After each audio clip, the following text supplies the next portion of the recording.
Good morning, good morning, good morning, everyone. Firstly, I want to say thank you for 1,000 subscribers. We finally made it.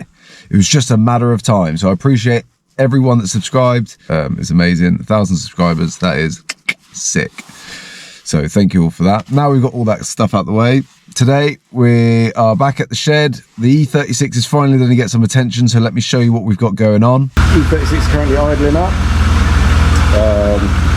We've got 5 minutes left to put some oil flush in it. I'm going to do a quick oil service. I bought these nice little low level ramps just so I can get the jack underneath, because I'm fed up of jacking it up one side just to slide it on, so they've worked really well for low cars. So I'm getting that all up to temperature, and then in the meantime we've got that to do. I've also, here we've got a fuel filter as well to do on the E36, and then seeing how I feel today, we might put the purple tag rack in. I'm just going to let this warm up, get it on jack stands, then I'll catch up to you after that then, boys. Alright, oil is draining, filter's out. It's a bit milky under here. I have to put some engine flush in it underneath. Let's turn the top on for you. Oil's not silly brown, but there's quite a lot in here, so I think it might have been a tad over full. Sump looks a bit wet. Probably a oil sump gasket in the future. So I'm going to wiggle myself up now. As you can see right there, it'd be the fuel filter, and it looks crusty, so I want to replace that. I'm just going to let this drain as long as possible. The filter actually is pretty savage actually. Let's see if I can show you. It's got a fair bit of sludge in there. I don't know if you can see that. You can kind of see it, but it's definitely doing its job. Right, so I have, no, you can't see, I've got the fuel filter draining. I'm basically going to replace these bits of fuel line. You can see that seam, better days, and it's starting to crack inside. So I picked up some, I think this is 8mm fuel line from Halfords. They look about the same.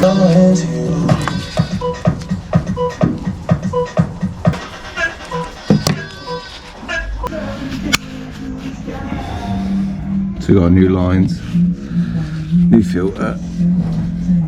That's all I can show you. Not got a lot of space, but I had to replace that Jubilee clip. Nice new hose, so all that's left to do is I'm just going to write the date on the filter so I don't forget.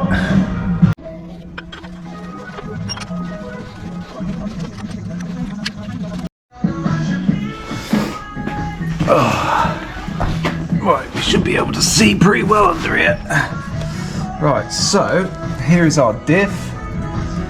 Disconnect that sensor first. The main plan for today is to get this diff out. Now it should be pretty self-explanatory. Obviously we've disconnected that sensor, tuck that out of the way, and then we've got our axle bolts. We've got our diff mount bolt here, and then I think there's some bolts back there as well. I'm just inspecting these brake lines. Oh, and obviously got to disconnect the prop shaft as well. Right, some finagling later, the diff is out. Crack this bad boy open and get fluid absolutely everywhere probably. Oh, it looks like a 16. Let's open this up. Yeah. 16.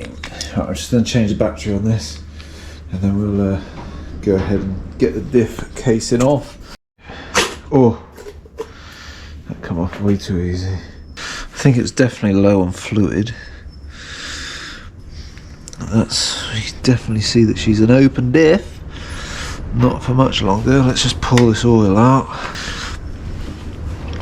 Oh, it stinks, man. Let's get this fluid out. Oh. And then we can, oh yeah, look at that. Look.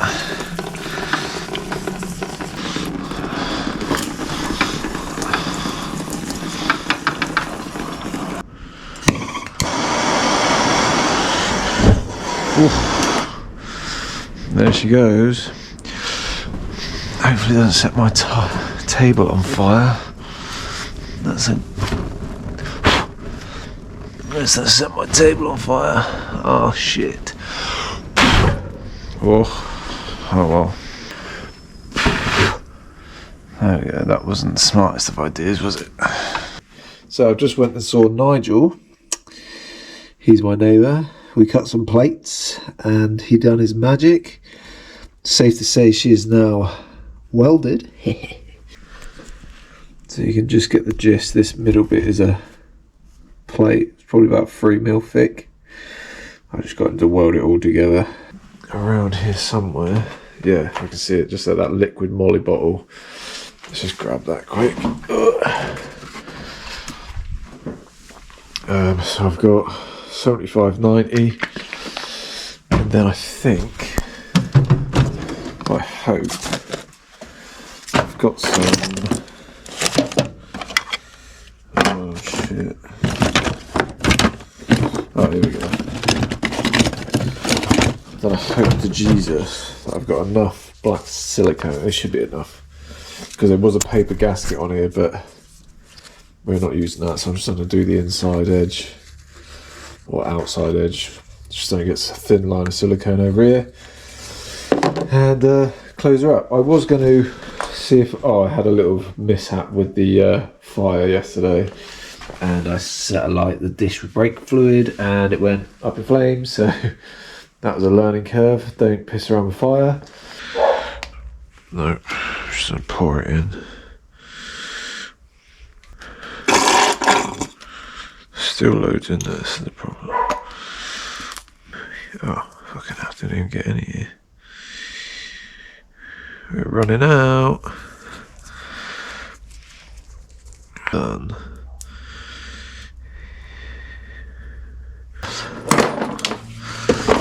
Let's get this cover on. I can't remember what way it goes now. Pretty sure it went this way. This way or this way? Wait, hang on. Oh.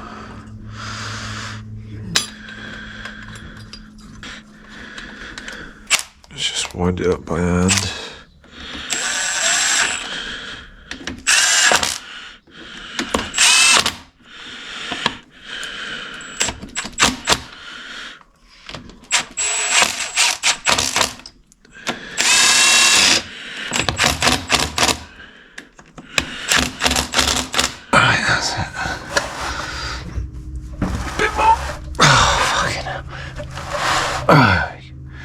Right, let's try that.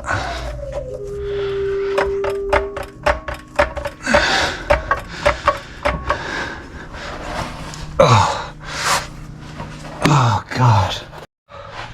Oh, and just like that, our exhaust is back in. Oh, sorry, I'm going the wrong way around for this.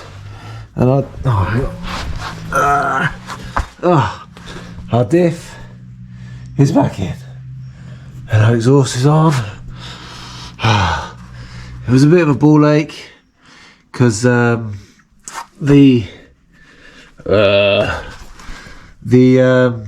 prop shaft has a stud, so I had to finagle it all in, and then it's got the two bolts on the front, everything in the back. But she's in finally. I had to take a break and fix one of the windows on the X5 because it was doing my nutting. Oh. Oi, oi. Right. As you can see, let's just turn that music on. So, I don't know if I filmed it or not, but I've taken the E36 seat out. You can't tell, but that bolster the foam is just gone. All I can feel is metal there on my arse, and then you can see this bolster's seen better days. So what have we replaced it with? I have replaced it with a black leather seat. But not any ordinary black leather seat. Can you tell the difference? If you can tell the difference, yes. It is the E46 seat out of my Touring, that, if you don't know, that we just got rid of. And it fits in there lovely. See, it's still got wear, but it is like a 20-year-old seat, so, but this bolster's a lot better, and we've got a lot more adjustment. So it fits in there nice. Didn't have to do, the only little mod I had to do was I had to drill out that rail a little bit just so I could get the bolt to fit. But overall, she fits nice. The only feature that we have lost with this seat is obviously this is from a 5 door, so it doesn't have the pullback. So that's why I haven't changed the passenger seat. So we can still get people in the back if needs be for now. But I can already tell. Oh no, I just hoovered it out. Oh. Well, I fit in there a lot nicer, and the bolstering's a lot nicer as well.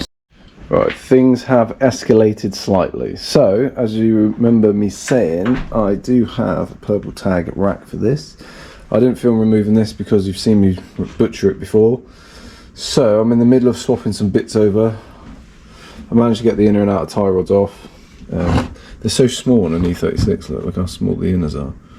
But if you're struggling to find a spanner that fits that, I just use my fan clutch spanner, so that I think that's like 28mm or something like that. So, but I'm gonna replace these. One, I hit the boot on one of them and I split it.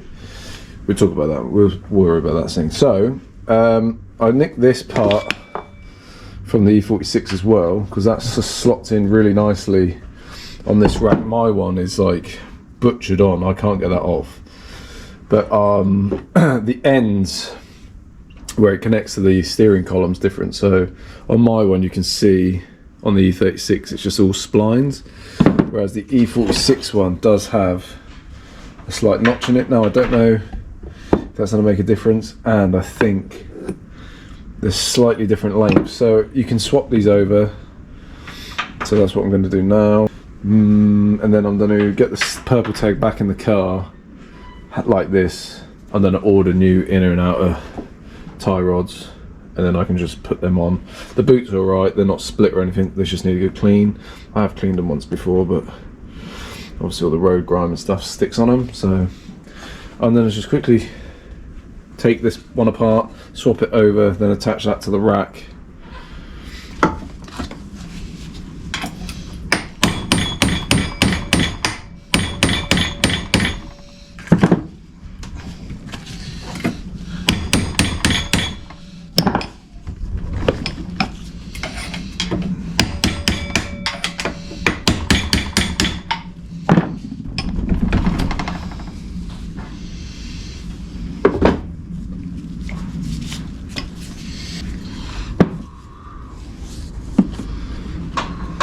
Let's not get these.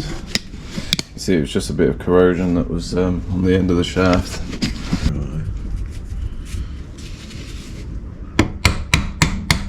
Wait, yeah, this is the one.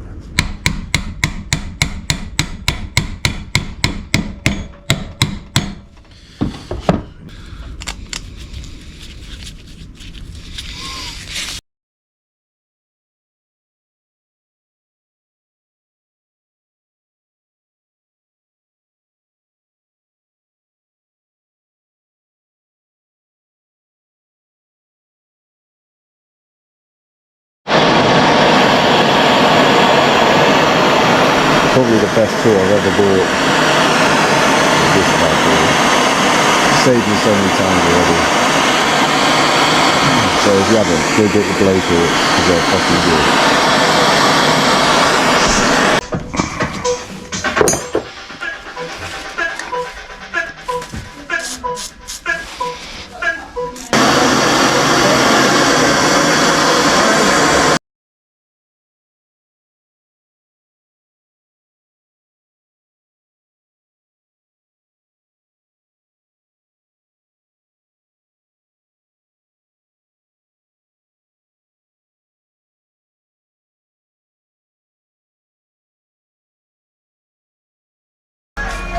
See how much play's in this? There's no up and down play, it's just quite loose. That's why I wanted to put new ones on, but there we have it. 2 freshly built track rod ends. Yeah, so let's get these in the car. I just need to have a tidy up quick, and then when I get underneath I'll show you where we're at. I put the rack in yesterday, The steering column was a bit of a ball ache, but you can kind of see, well, I'll show you in a minute, but I've just got to make sure that I've tightened the fasteners, all the bolts for the rack, and then once we've got that in, I'll meet you back underneath so we can crack the transmission, because I've got some new, I don't know what you put in it, so I'm just going to put some Dextron 3 ATF in it. Some people say it needs MTF. My X5 needs MTF, but I'm just going to put this in it.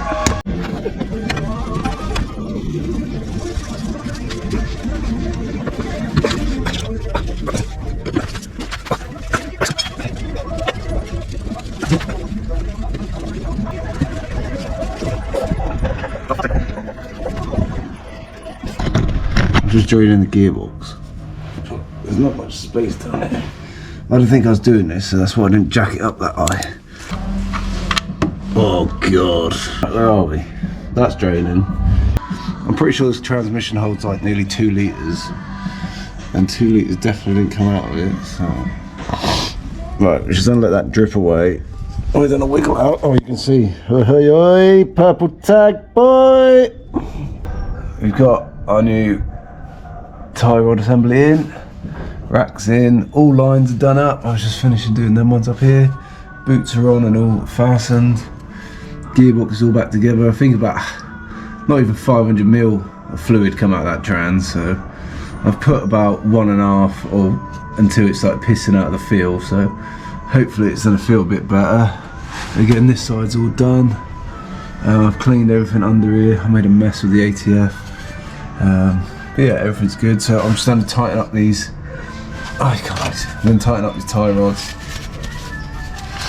on the either side, get the wheels back on so it's got some weight, start her up, and then start bleeding the power steering. And then I need to check the oil level as well, because we changed the oil. Getting rusty wings, it's not good, but yeah, that's where we're at, boys. Yeah.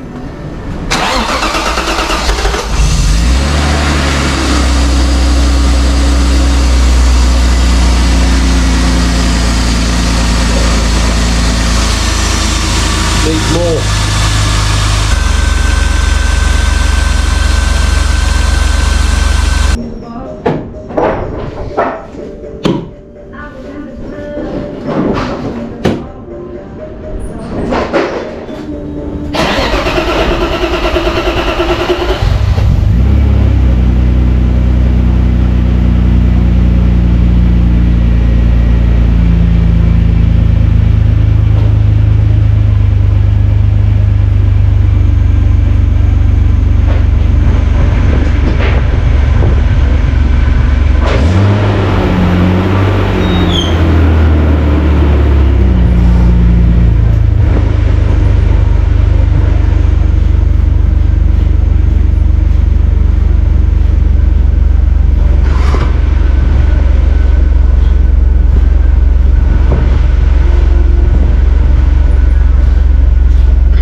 Running up, sounds nice.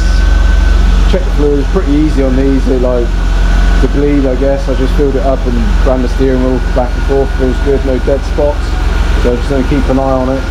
But obviously I was running it with no mass, so it sounded like shit. Just figured out that the hood goes back further, so now you can see from that light, you're actually seeing it, so that actually works out well. Oil's perfect, topped out with a smidge. I do want to fit a oil cooler on the front here at one point, because you can get these adapters that fit on the top and just come round, so that will be pretty easy. You can run the line straight through there, be a piece of piss, and then we can bolt it to these fittings here, so that will be in the future.